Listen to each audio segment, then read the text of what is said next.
గత 18 నెలలుగా రాష్ట్రంలోని 70 లక్షల మంది రైతుల్ని అట్లాగే కోట్లాది కుటుంబాల్ని నోటికొచ్చిన హామీ ఇచ్చి నోటికొచ్చిన వాగ్దానం చేసి మొత్తంగా 420 హామీలు 6 గ్యారంటీలు 100 రోజులు అని డైలాగులు కొట్టి ఆఖరికి గ్యారంటీ కార్డులు ఇచ్చి అఫిడవిట్లు రాసి బాండ్ పేపర్ మీద రాసి మోసం చేసి గద్దెనెక్కి 18 నెలల తర్వాత కూడా ఒక్కటంటే ఒక్క హామీ నిలబెట్టుకోగా మీదికెళ్ళి తెల్లారి లేస్తే రంకెలు తెల్లారి లేస్తే అరుపులు గావు కేకలు బూతులు ఇది తప్ప 18 నెలలుగా చేసిందేమీ లేదు.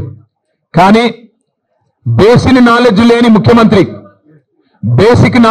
ముఖ్యమంత్రి అని తెలిసినా ముఖ్యమంత్రి ముచ్చటపడుతుంది కదా, దమ్ముంటే రండి చర్చకు అని ఖార్గే సాబ్ సాక్షిగా సవాల్ విసిరింది కదా. కేసీఆర్ వస్తాడా కేటీఆర్ వస్తాడా ఎవరు వస్తారో రండి అని తొడగొట్టిండు కదా.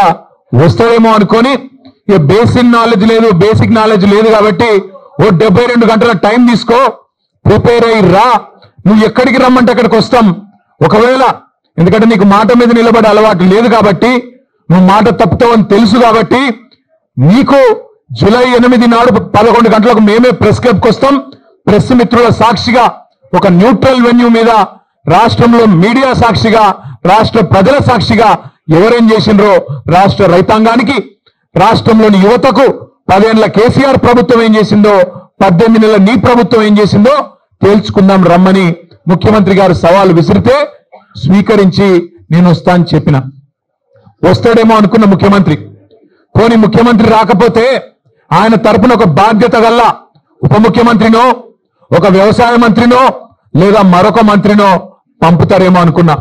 కానీ వాళ్ళ తేలిపోయింది, రేవంత్ రెడ్డికి రచ్చ చేయడం వచ్చు తప్ప చర్చ చేయడం రాదు అనేది మాత్రం ఖారాఖండిగా తేలిపోయింది. రేవంత్ రెడ్డికి బూతులు మాట్లాడడం వస్తుంది తప్ప రైతుల గురించి మాట్లాడడం మాత్రం రాదు అనేది స్పష్టంగా తేలిపోయింది.